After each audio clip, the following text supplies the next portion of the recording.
Good morning, everybody. Good morning.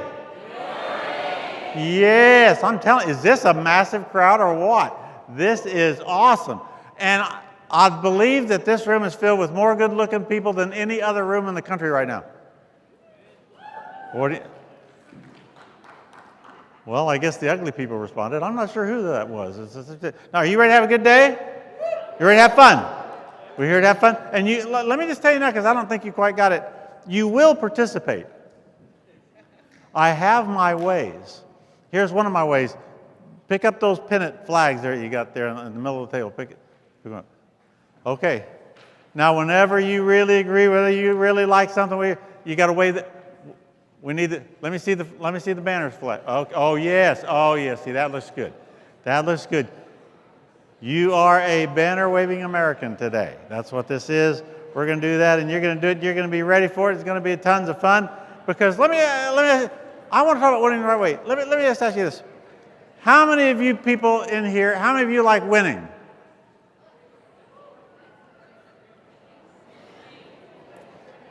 Okay. Now let me just ask you this: how many of you want to be? Integrity Experience. I didn't do that, did I? We invite you to share pictures of your experience today via You want Facebook, me to hit another one? Twitter, and Instagram Oh, yeah, I got using time. hashtag. Here's the deal. How many of you have ever lost? How many of you like winning better than losing? Then maybe today we all want to win, right? There isn't anybody here, unless they're lying, who doesn't want to win. We want to win. Everybody wants to win. But the important thing is, if you're going to win, you got to be committed to winning the right way. So we're going to talk about winning because we all want to win, and you're going to be willing to do whatever it takes to win, as long as it's winning the right way. You don't want to do something wrong. You don't want to be wrong, but you want to be right. But if we're right and we win, is that a good life? That's a good life. That's where we're started. So, okay, you got me, aren't you? You're ready to do this thing. So let me talk about where we're going to start, you guys. Winning, once again, how many of you want to win? Winning, God, begins between the ears. That's where it starts. It begins between the ears. How many of you know that your mind can mess you up? Have you ever been guilty of thinking wrong? We're pretty soon, man. I mean, you can get to thinking bad, and your mind can absolutely mess you up, blow you up. It can stop you. It can take you to the top, and it can take you to the rock bottom. I'm telling you, you can wake up feeling pretty good, and by the time you give your mind a chance, you can end up at the bottom. Just whatever you choose. Winning begins between the ears. Now, here's the funny thing. Let me just see, I want to take a poll. How many of you believe that I'm right? How many believe that that's the truth? Okay, here's the deal. This is what makes this statistic shocking. Less than 5% of the population studies mental toughness. No wonder we all do such a bad job of it. Less than 5% studies mental toughness. They view mental toughness as fluff, motivational nonsense. Of course, most of these people, they're the 95%, and most of them are struggling. Because they don't see the tremendous influence and power that mental toughness can make. Almost nobody works at it, almost nobody studies it, but everybody has to have it. And that's why we have what we call the 1%, is because there's only a few that actually study, work on, make mental toughness happen. What would happen if you committed yourself to being mentally tough, strong, fit? What if you every day went to the mental gym? Now, everybody these days, they're pretty committed to this other gym stuff, but I'm telling you, this muscle right here won't take you very far, as this one will. Because winning starts where? Between the ears. So as a result, when I ask you about you, and maybe even how you feel about mental toughness, see, most people kind of think The naturally positive people or the naturally mentally tough people, they just are that, and then there are some that are and some that aren't. No. Tell you the truth is, that's not true. So I'll ask you this question. I'm asking you personally. Should you be naturally self-motivated? Now, if you've ever wondered about it and you don't feel it, and then that makes you not like somebody who appears to be self-motivated. But here's the true answer, the honest answer. You ready for the true answer is? It's nobody is. Nobody is self-motivated. Nobody wakes up good. I'm telling you something, and everybody say nobody. Nobody wakes up good. I mean, I'm not telling you that there aren't people who say that they do. I don't care. Nobody is. Nobody is self-motivated. Nobody is any good. As a matter of fact, since it's nobody, I want you to understand, nobody. How many of you are included in nobody? Well, the rest of you are kind of scary. You don't really. You are one of the nobodies. And so am I. Nobody is self-motivated. Here's what that means. If you're going to be a go-getter, if you're going to be a winner, if you're going to be self-motivated, it's going to have to be on purpose. You've done it as a plan. You wake up with a plan that you are going to be a winner, because nobody is naturally a winner. All of us are naturally cruddy people. Now, the Bible says this. The Bible says, the heart is deceitful above all things and desperately wicked to those who know it. Now, what that means is, there's a lot of people who think that isn't the way it works, but I'm telling you. For those who are smart enough to know, then they know this. We are all cruddy people. How many of you are cruddy? All. What's the definition of all? All. Therefore, you guys, we are cruddy people that have the opportunity and the choice of making it good. But naturally, we're not. Naturally, we're going to think bad. Because here's what happens, you guys. Life has a tendency to pull us down as it is. What are the odds of you getting up today and going out into your world and not running into some cruddy people that'll pull you down? Zero, isn't it, pretty much? I mean, how many of you know cruddy people? Well, how many of you know people that just aggravate you? How many of you know people that just make you tired? Just to get around them, it makes you tired. Yeah. They're everywhere. And we run into them every day. Which means by the time you take a shower in the midst of all these cruddy people, by the time you're just around them all the time, by the end of the day, you can be pretty cruddy. Because life itself, when left in and of itself, is going to pull you down. And before you know it, you're not going to believe in anything. You're not going to believe for anything. You're just going to be waving, instead of one of these pennant flags, you're going to be waving the white flag. And is it even worth it? So this is an important concept to get. I quoted Jimmy Johnson. He won 2 national championships at least in college, and then won 3 Super Bowls. He won national championship with Miami Hurricanes. He won 3 Super Bowls with the Dallas Cowboys. Jimmy Johnson was the coach. Here's what he said. All this crap about champions being self-motivated is prompted by people who have never been there. Players are people. A lot of them are lazy. It was my job to make them work. Now that's very true and very insightful. And it is this. I know that every one of you, it isn't that you aren't good people, you are. But nobody is able to be muscle-bound and not build muscles. You have to choose to do it. I can pretty much look at somebody and know if they're spending a lot of time in the gym. Now let me just take that farther. I depress a lot of people. I'm a very depressing person. I depress a lot of people because I don't work out in the gym every day. I know that surprises you. I don't work out in the gym every day. As a matter of fact, I look like this naturally. I wake up looking this good. Now, that's depressing to a lot of you. Man, look how hard I work, and he just wakes up. It's true. But you can't use me as the measuring stick on this. The truth of the matter is it takes work, doesn't it? Now, to be mentally tough, it takes work. And it's my job not to make you good. I already believe in you 100%, but here's what I will say. I know that you still need the work. Therefore, this is what we do. We make it in integrity.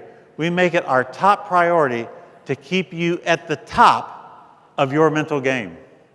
Because that's where all your winning begins, is there. If you lose there, nothing else matters, you guys. Listen to this. If you're cruddy mentally, there isn't any good system that's going to help you. You can kill. Your mental state can kill any good system. Your mental state can kill any good office. You can have lots. I've hired a lot of good people, and if you aren't mentally at the top of your game, you can mess it up. We are required to be strong and to keep our mental game at the top. So we at Integrity Doctors, we make it our top priority to keep you at the top of your mental game. So here's just some of the tools why we work hard at it. Like the conferences. Now, we've done a really neat thing I've really enjoyed this year. It's been great because we made every one of our live conferences a spectacular. And this is certainly one of them. But now let me just say, in 2024, we've got an exciting year coming up. We'll start the year with a winter conference that is our live winter stream, like we just did a month or so ago with a live summer stream. How many of you were on our live summer stream when you got together? It was absolutely awesome. I loved it. And you know what? It's so great because, shoot, you know, you guys can just, everybody can come in. You just have to, you know, you meet there at the office and have all tons of food and you know, and relax and enjoy it. And it's just an easy thing to do. Everybody gets together and it's a lot of fun. No excuse even not to miss. And we'll still have two of those. Next year, we got two of those, a winter stream conference and a summer stream conference. But now on top of that, we're going to do a spring live conference and a fall live conference in all 6 locations. So we'll be here after the winter one. Then in a month or so, we'll be here in Kansas City to do another conference just like this one.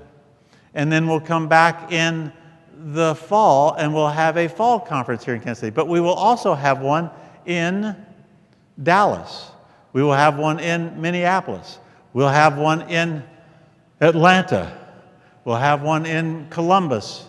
I don't know, you guys help me out. Where's that? Chicago. We'll have one in Chicago. And I don't know, lots of places. Don't test me. Here's what it is. The deal is we'll have a live conference in the spring and in the fall in all 6 locations. And then we'll have 3 elite conferences, live conferences as well. Now, you guys, that means that we will next year have 17 live conferences in 2024. 17. Now, who else does 17 conferences a year? Nobody. Nobody even close. We'll do 17 conferences a year. Plus, you guys, on top of that, we'll have Zoom meetings. How many of you have ever been on one of our Zoom meetings before? Team meetings? Okay. We'll have Zoom meetings. We have Zoom meetings and we'll have Zoom Elite meetings. And this is just continually throughout the year that we have them. Then you have your coaching calls. We have coaching calls for all the doctors. And then we have team coaching calls to everyone in the office. So we have these coaching calls that are going there. And it's so important that you do this. And why would we do all these? You need to be at your coaching calls. You need to be at the conferences. You need to be at the Zoom meetings. Why? Because it's essential that you stay at the top of your mental game. Because if you don't, you're going to kill it. You're going to mess it up. You're going to hurt it. And you can always tell when people work on it and when they don't, just like you can tell on a gym. The truth of the matter is, the people who stay at the top are the ones who are going to win. And then plus we have that app that contains so many things that it didn't. All of the past, like all of these 6 spectaculars that we've had this year, all 6 will be on that app where you can, if you couldn't be there, then you can go by watching that. You can watch the videos on that. You can repeat them. After you've been to this one, you can repeat and listen to this again. There's no reason why you can't be. And then all the past, lots of videos on that thing, lots of audios on that thing. So you can mentally Work out and build up every day. And would that be the right thing to do, everybody? Would that be the right thing? That would be the right thing.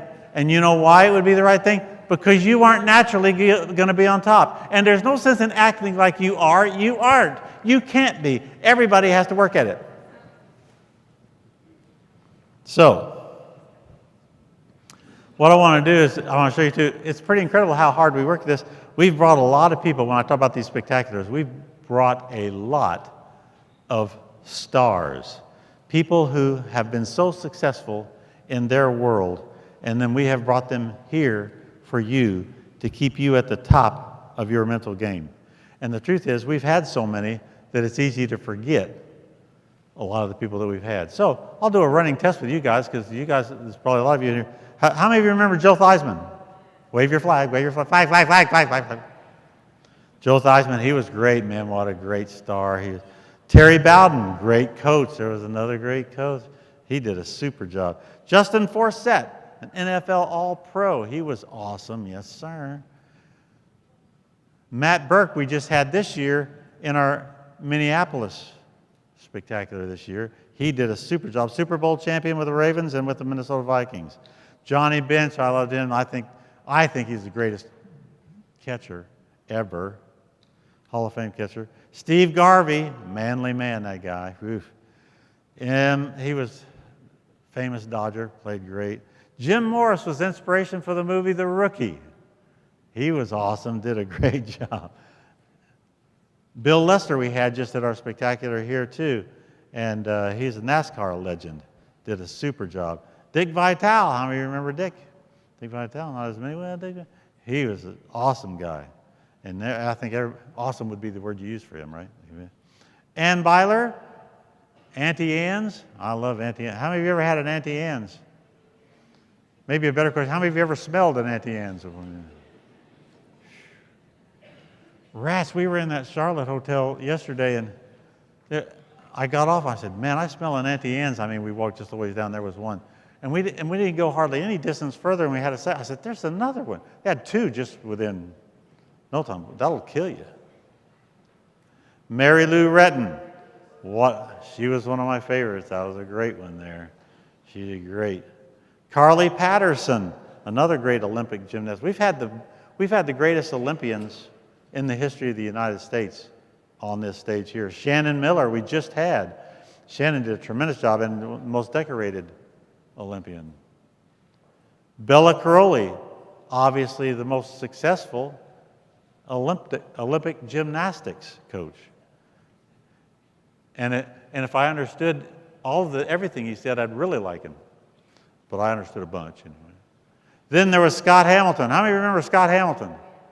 Can you believe all these people have been on our stage? It's just pretty incredible. Scott Hamilton, famous for those doing the backflip, toe flip there, on the eyes, scares you to death. Evan Lysacek, another great Olympic champion. And here was one of my favorites. This happened around here. Matt Stutzman. You remember Matt Stutzman? He's armless archer. The armless archer who shot an arrow over all of our heads while he was speaking and hit the target. Good night.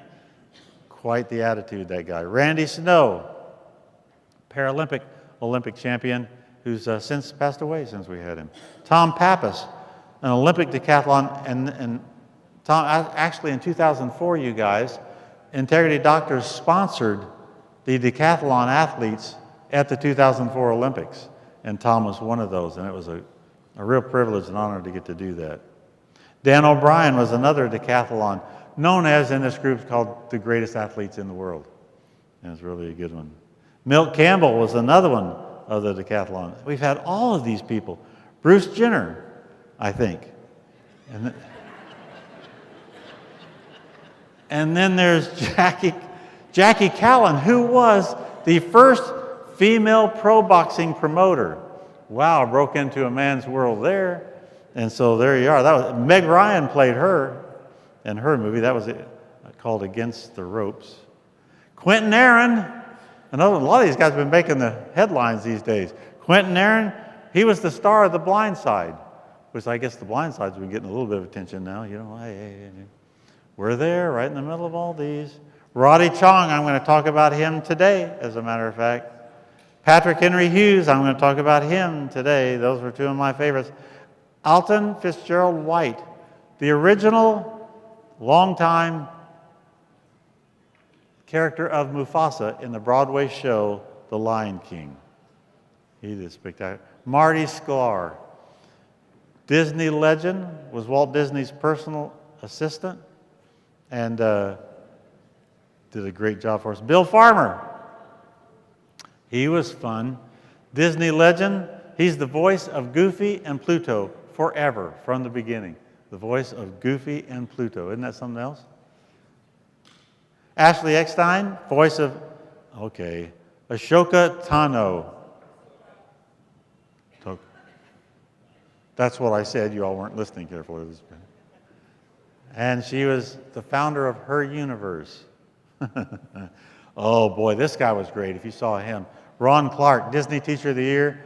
Very, very dynamic guy, did a super job. They made a TNT movie out of him. And the guy on Friends played him on his movie. These guys that we've had really famous stars. What's that guy's name on Friends? Matthew Perry. Susan Ersler, great mountain climber, 7 summits. Can you believe all these people I'm going over? All these people have been with us, just in case you may have forgotten some. Justin Flaw, magician. Harris III was another magician. Nick Walenda was a tightrope walker. He's the guy that walked across the Grand Canyon, that kind of thing. One must question his intelligence, but other than that, he was a very nice guy. Deshauna Barber, we just had a week or so ago, or whenever it was, a month or so ago. Former Miss USA. She did a tremendous job. Dr. Robert Schuler, one of my favorite mentors. I was really honored to have him. Dr. Darius Daniels, one of Ryan's, who did a tremendous job with us. Mac Anderson, one of the greatest promoters of Successories and all, the founder of it, he was great. Stephen K. Scott, a great author. And Dr. Dennis Waitley, another one of my mentors when I was in my 20s, both of those guys, when I was in my 20s, a great best-selling author and speaker. Larry Wingett, how many of you know what Larry Wingett? You remember Larry? Yeah. He's really good. We had him in Minneapolis at least a couple times, something like that. Does a great job. Grant Cardone, best-selling author. Joel Manby, we just had, former CEO of SeaWorld and Dollywood, did a great job. He was awesome. Andy Andrews, surely most of you have heard of Andy Andrews if we didn't get to see him with us. He was super. The Noticer was one of those big ones. So, look, when I go through all those, and that was a lot, but I just want you, we can't remember all these people, much less remember what they told us. It's that much. Let me assure you, you guys, this is no contest on this. Let me assure you, there is no one in the history of our great profession that has ever come close to making the kind of investment that integrity has made to keep you at the top of your mental game. It's everywhere. So really, I would have to say, there's no excuse for not being at the top of your mental game because of all the things that are there.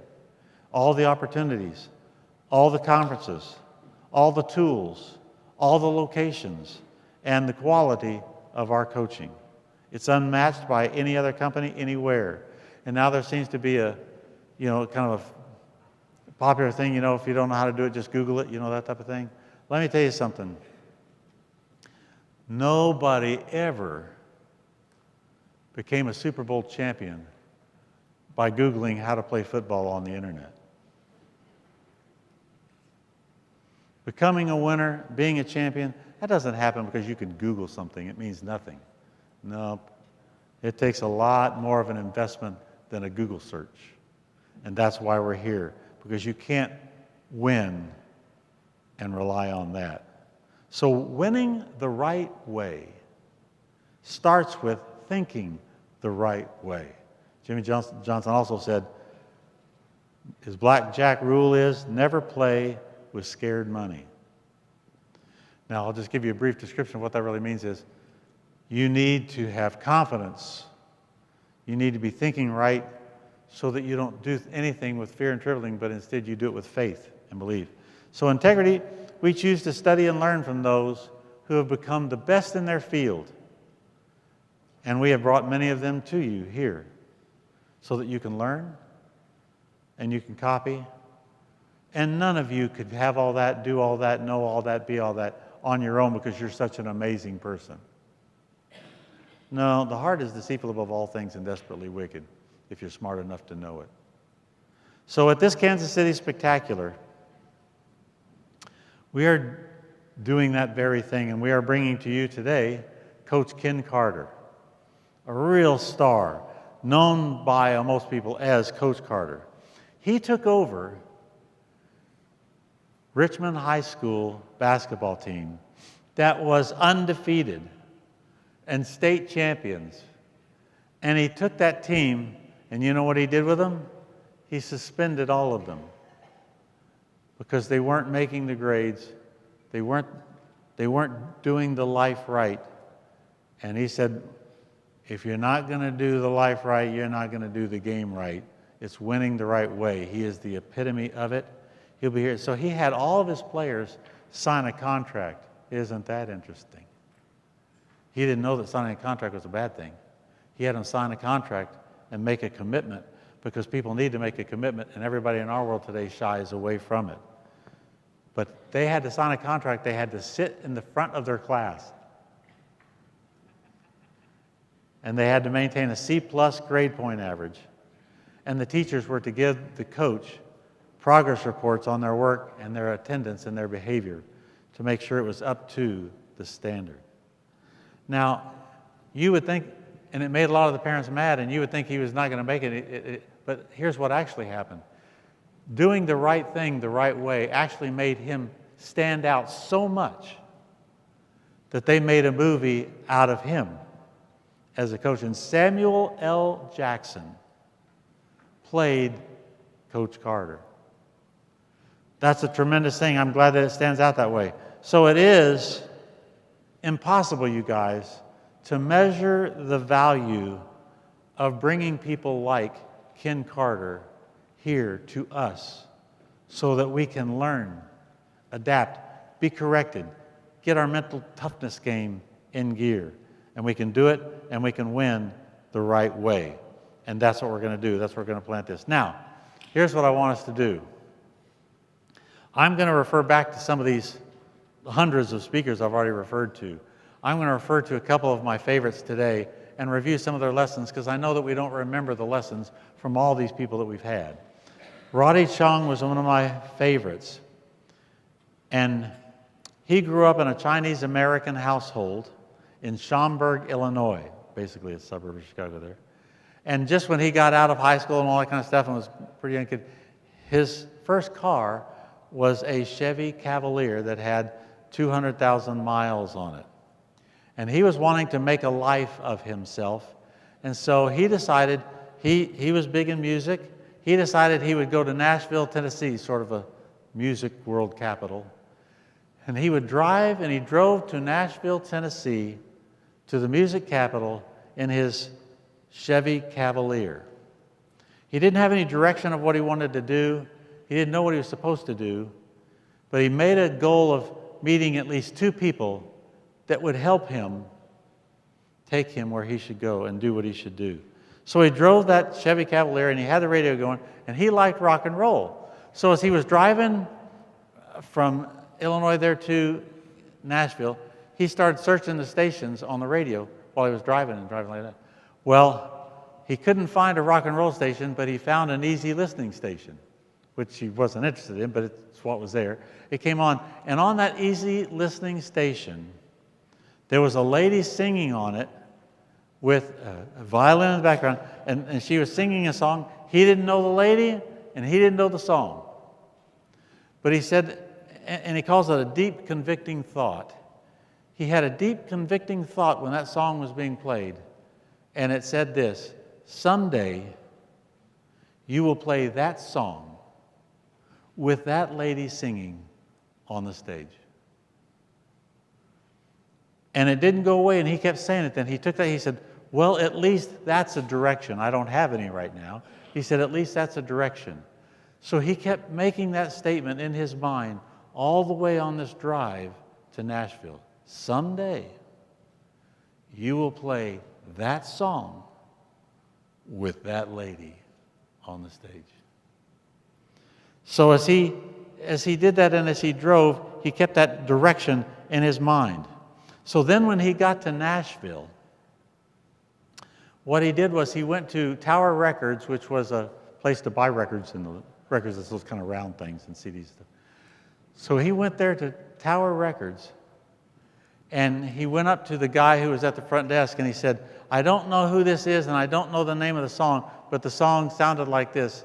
And he hummed it to him. And the guy said, you know, that sounds like Celine Dion. And they took him to, as we used to get to do, they took him to a room where he could listen to the songs to see if they would want to buy it. So he took him to a room and he pulled out the records by Celine Dion. And at the 14th song that he listened to, that song came on. And it was the song that it was Celine Dion, and he listened, he says, that's the one, and the song was To Love You More. He bought it. He took it home. He learned it. He learned the song. He played the song. He even made a video of him playing the song, and it kind of became his, because someday he's going to play that song with that singer on the stage. Well, while he was in Nashville then, he did get to meet a guy in Nashville, one of the two, who ended up being the production manager for Shania Twain. That's pretty good. And he was talking to this production manager, and this production manager was telling him all about Shania Twain and what she sings, what she does, and all that kind of stuff. And he said, well, I would love to be able to do that. He said, well, maybe you could audition for her or whatever. So what he did was he went back and bought all of Shania Twain's songs and learned them. Learned them by ear, learned all the songs. When he had them all down and he learned them all, he called this production manager back up. He said, I'm ready to audition. So he went and auditioned, and they were so impressed, they flew him to New York, where he then auditioned for Shania Twain. And when he went there, they said, well, put together your clothes, tell your family you're about to leave. And they took him on tour immediately, and he went on 2 world tours for 2 years. It was 2 tours that encompassed 2 years. At the end of that second tour, he did a TV show with Shania, and it was called Divas. And one of the divas on the show was, guess who? Celine Dion. And so there she was at this deal. And when he heard that Celine Dion was on this TV show, he thought, you know what he thought? He thought, this is it. This is my chance. I can do it. This is where I can play that song with that singer on the stage. So he started looking for Celine Dion. He didn't find Celine, but in him moving for it, he found a guy named Rene. Anybody know who Rene is? Rene is Celine Dion's husband. And when he found her husband, he started telling her about this experience and that someday he is to play with her this song. So while they're talking, Celine Dion walks up to Rene. Rene introduces him and kind of tells him what they've been talking about. And she said, it's nice to meet you. She said, maybe someday we'll perform together. And they walked off. Well, her entourage was following behind her, and he realized that he had never given them anything of how they could contact him so he could do it. So one of the last guys who was then in that entourage was coming by, and he said, hey, sir, he says, here's my card. I think that Celine and Rene may want me to play with her, and I needed to give them the contact information. Would you do that? He gave him his card. That's where I want you to listen to Roddy. This is where we're going to join. This was at our spectacular in Kansas City, by the way. This is where I'm going to start the video, is at this point in the story. Do I hit it twice, maybe? And the last guy, I pulled out a business card and I said, would you like to exchange business cards? And we did. And that last guy, Barry Garber, actually is his name, from Montreal, he called me and said, put that song on video. We want to consider you for this upcoming tour. I already had the video made. I showed my dad, and my dad said, don't send this video. And I was like, but Dad, this destiny thing, I think I'm supposed to actually work with Celine. It happened in your car, and this is what I think I'm supposed to do. And my dad's like, well, maybe you will work with her in the future, but it's kind of like bad business. You have the Shania job right now. You look like you're just going to jump ship at any time for any reason. I just don't want to see you lose both jobs this week. And I actually didn't totally understand what my dad was saying. I was kind of dense. But I did feel the sting of losing the job from Jars in the past and not listening to my dad's wisdom, so I decided to just follow what my dad was saying. And I called Celine's people. I said, I'd love to be considered, but I'm going to stick with the Shania tour, and they totally understood. And after 2 years of going through the Shania first tour, I was in Montreal, and they asked if I would stay and play the song for their music director the next morning. Something had happened with their violinist. And I remember being in the Sheraton in Montreal and on the bed jumping up and down like a little kid because I knew what possibly could happen the next morning. I had been using that piece as a warm-up piece for like 2 years. And I played the song for the music director, and it was where it needed to be. And they asked if I would tour with Celine and Shania at the same time. Yes, and it was very, very disruptive to both tours. I asked Shania, and she gave her blessing on it. She said, go for it. And whenever there were concerts on the same evening, I did the show with Shania, and they would show a video of me and Celine at the Celine concert. And I wasn't able to bring to Celine to Integrity Dr. Summer Spectacular this afternoon.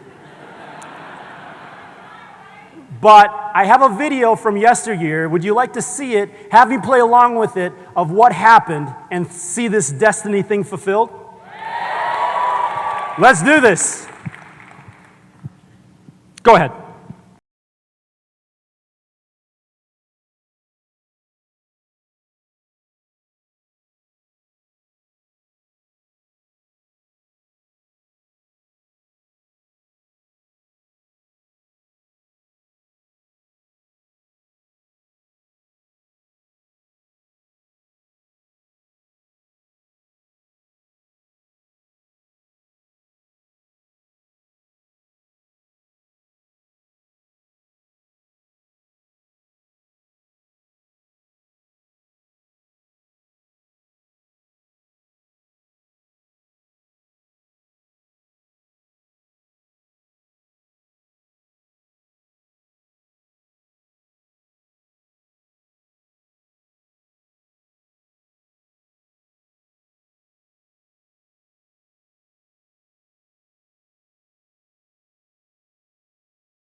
Ladies and gentlemen, Roddy Chung. Roddy Chung.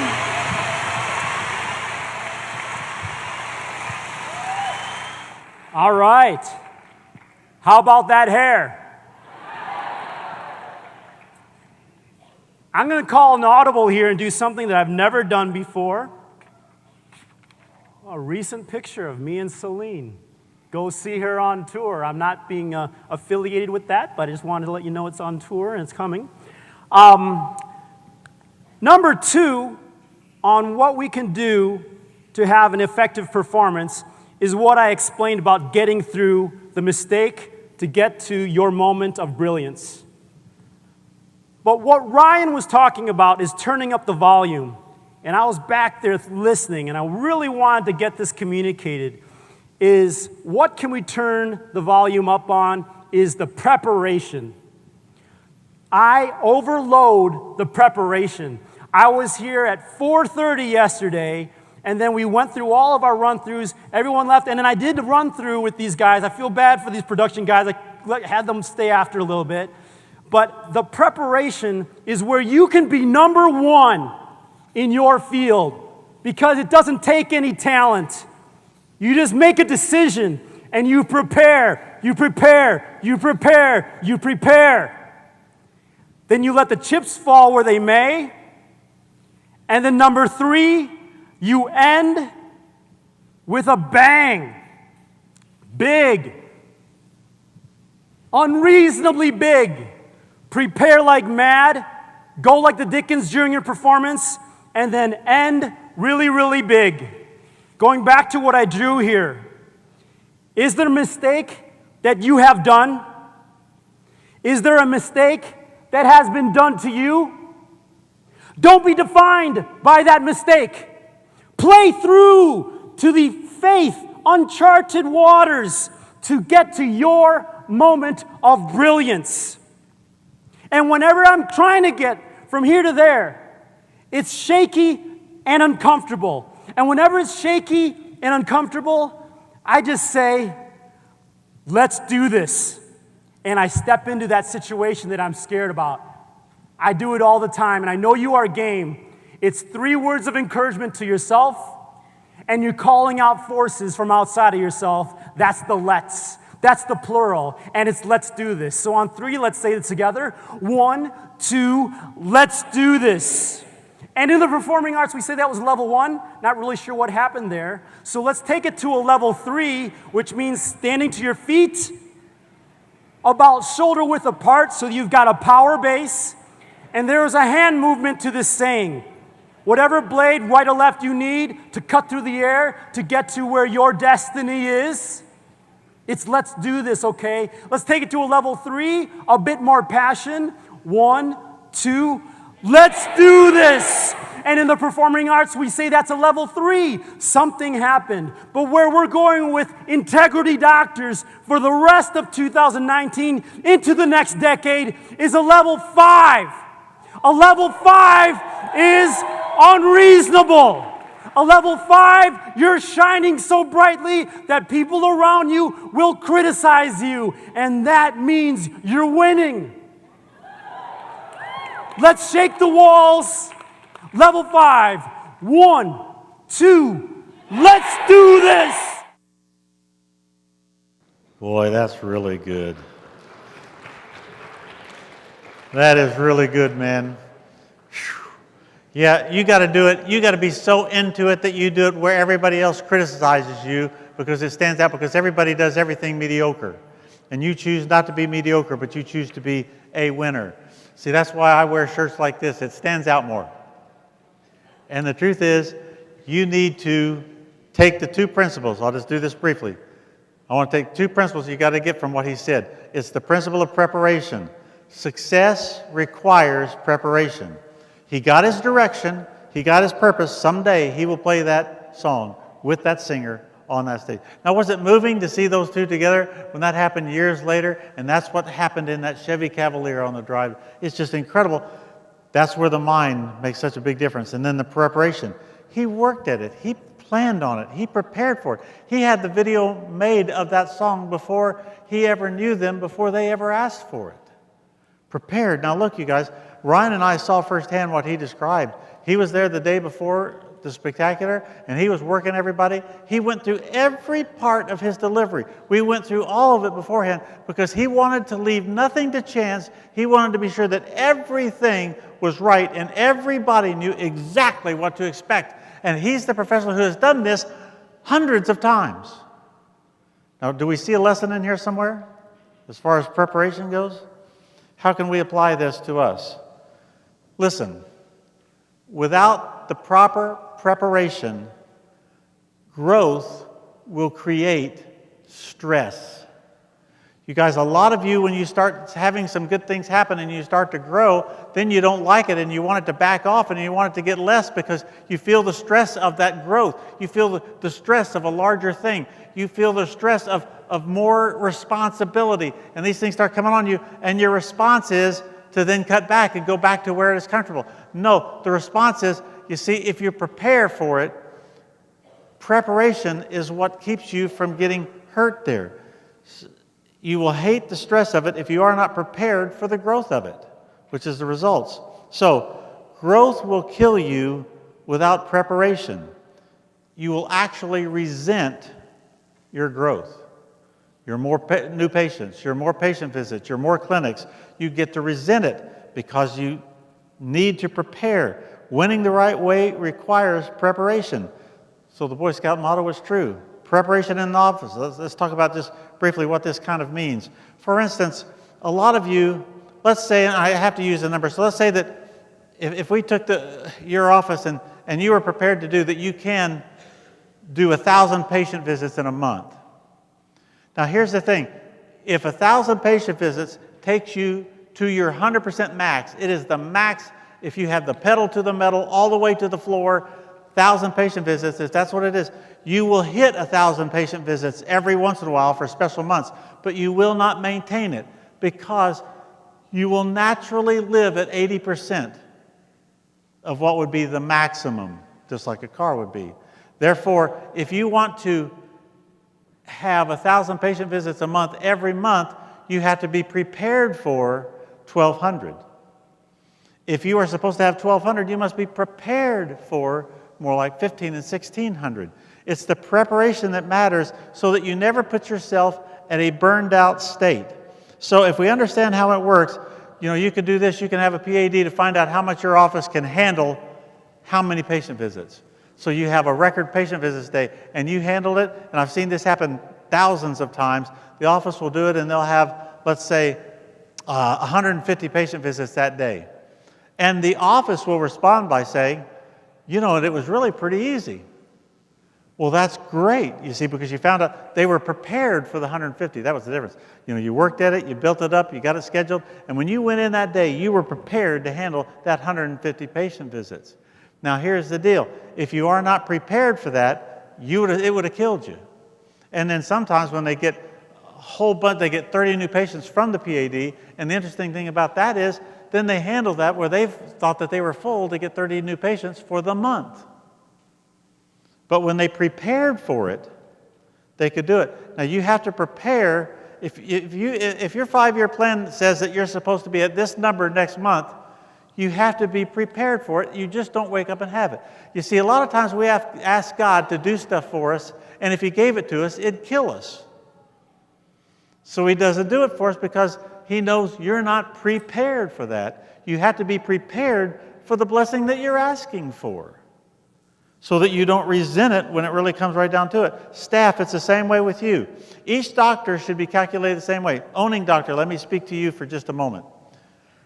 How many can you handle in a month? How many can you treat where when you're just working a full load, but it's a good load, full load, and we find that number usually arrives at somewhere between 800 and 1,000. So if you said it's 900 to hit in the middle of it, if you said that it's 900, well, here's one thing I want to tell you. And I'm saying it in front of everybody because it's true and it's important. If you can do 900 patient visits, so can every one of your other doctors do 900 patient visits. You're no superhuman being. Would you please get off your ego trip? If you can do it, they can do it. They are not any weaker than you are. They aren't your weaker person and you're Mr. and Miss Magnificent. And by the way, these numbers are good for all males and females. We've had female doctors that have averaged easy 1,200 patient visits. Has nothing to do with that. It has to do with the fact, if you can do it, they can do it. So how many should each person be doing? That same number. It's a mistake to have them doing half that number and you're doing twice that number. It's a mistake. And if everybody, then when they're doing that low number, what happens is this, then they feel like they're full at that number. Don't let it happen. You need to be prepared for what you need to have happen in that clinic in order for this thing to really work. Another thing that is involved in preparation besides those numbers, and we have it fixed in our mind what it's going to be, another thing about preparation, staff, listen to me. We all need to be prepared where we are masters of the system so that we are masters of it. We own it. We do it. We can do it in our sleep. And when we become masters of that system here, then that comes from training. Here's what happens if you don't get trained where you become masters. Then you're not any good at it, and when you're not any good, you don't want to be there anymore because nobody wants to be bad at their job. Everybody wants to be a master of their job. They want to be somebody who is great at it. They want to know and feel and believe that nobody could do their job better than they can. That's the way all of us should feel because we're winners, right? So the deal is there's got to be that training and that preparation like is what is on the app and all that, where you get well trained and you get prepared so that we have masters. Then, whenever you hire another person, you have one of the masters train that person. Then when you have somebody in your super clinic that quits, you send one of the masters over there and it's plug and play because, man, if you're a master in this clinic, you'll be a master in that one. So it gets you by that time where one master is training that person and somebody is finished so that in every super clinic, there's no such thing as a rookie in the who doesn't know what they're doing. We want everybody there to be great. Because, by the way, if I come to your clinic, I want to have the best people serving me. I don't want somebody who doesn't know what they're doing. Well, I think so. Wrong answer. Let's go get somebody who knows. I want to know. Does everybody make sense to you? This is what so you can make this happen. But what is it? It's all preparation. Preparation causes winning. When you're prepared, it's going to work. So, owning doctor, once you have at least one master in every area of your clinic, they become that mother clinic that then prepares others to be masters so that we have masters in every place, in every position, every time. Then the second thing that he brought up, and he just did a great job of that preparation. Second thing he brought up is just the execution. It was the let's do this. And he says it's 3 words of encouragement that he says to himself. Now, come on, you guys. If he needs it, don't you think we do? I say, if he needs it, don't you think we do? Or are you just so much better than him that we don't need it? So, everybody, these 3 words. So everybody say this with me. We're going to say, let's do this. You ready? Let's do this. That is right. Now, when we get this, let's do this, because see, there's so many times when we are going to try something or do something, but we don't have a let's do this mentality. We have a, well, let's try this. He doesn't say let's try this. He says what? Let's do this. Now, another thing that he said quite often in that thing is he says, don't think, just do. Now, here's where this affects us in chiropractic. The 95%, remember those who aren't mentally tough, the 95%, they love the safety of analysis but not doing. They are not execution people, they are study people. They love being students. They love just studying stuff, analyzing stuff, pulling out statistics and junk like that. They don't like the doing stuff, they like the studying it. So then what happens is, they don't like to apply anything, they just like to talk about stuff. And so they get together, and the reason they like to have meetings, and by the way, this is what usually causes then real long staff meetings and so on and so forth, is that they'd rather just get together and talk because that keeps us from having to do. And the truth is on that, then it's just a meeting then becomes a good place to not only take the problem, but they don't want the solution, they want to exaggerate the problem. And by the time you finish that meeting, you can have a problem that was about this big, and by the time you leave it, it's about this big. Because how many of you ever been in an exaggeration meeting before? So here's the deal. Also, we do the same thing with making a big deal out of hiring people. I don't know. Letting people, look, it's no big deal. We find safety in the research rather than wanting to execute. Because if we do a lot of the studying, then we don't have to hire anybody. Because by the time we put down all the things that we need in this position, Jesus doesn't qualify. So then we obviously can't find anybody because, no, Jesus, you're not going to work out. So here's the deal. We have to get into an execution frame of mind where we do this. Don't think, just do. Once you start executing, we have a 5-year plan. Execute it. Do it. You say, well, I don't think it's the right time. I don't think it's the right place. I don't think it's... We come up with all kinds of reasons why we can't do it. We look for stuff where then, all these things aren't in place, and we have to have everything in its exact place. Well, we don't have this money, or we don't have this time, or we don't have this space, or we don't have the parking spaces, and you'll always give me a list of, hey, don't think, just do. And so that's right. So everybody say it loudly, let's do this! Righto. Just one other thing, and then we're going to take a break. I'm not too far off. One other thing. I do this is myself. I keep execution notes. By execution, it's kind of my way of a things to do list. Because see, I don't know that any of you all have this, but I can forget stuff. And so I can say, oh, I need to do this. Have any of you ever said, I need to do this, and then you go off and then that afternoon you're going, what did I say that I needed to do? What was it that I wanted to do? How many of you ever done that, honestly? Now here's what I do. I used to do it, back in the day, I always did it on napkins in restaurants and stuff because we didn't have all the stuff we have now. But now I'm a real high-tech person, Rob, thank you very much. And since I'm such a high-tech person, in my phone, I have what's called notes. That's right.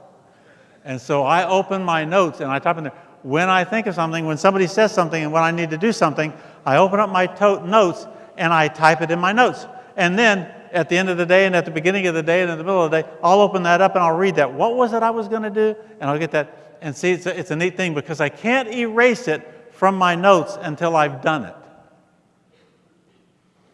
You'll be amazed at how many times I've opened it up and I go, oh yeah, I need to do such and such. Oh yeah, I forgot to do this. And then I go back and do it. And it makes me want to do it too because if I have to read that thing too many times, I get tired of reading it, so then I'll just do it anyway. And then I have real fun erasing it. Any of y'all know what I'm talking about here? So, how many of you do this, by the way? Okay. How many of you, I wonder if we can make it 100%. How many of you would say with me, as far as having execution notes and you keep your list and you're going to live by it, how many are going to say right now, let's do this? All right, God heard you and everything. So there we are. Execution. All right, let's take a 7-minute break. We don't get a long one. 7-minute break and we'll start back.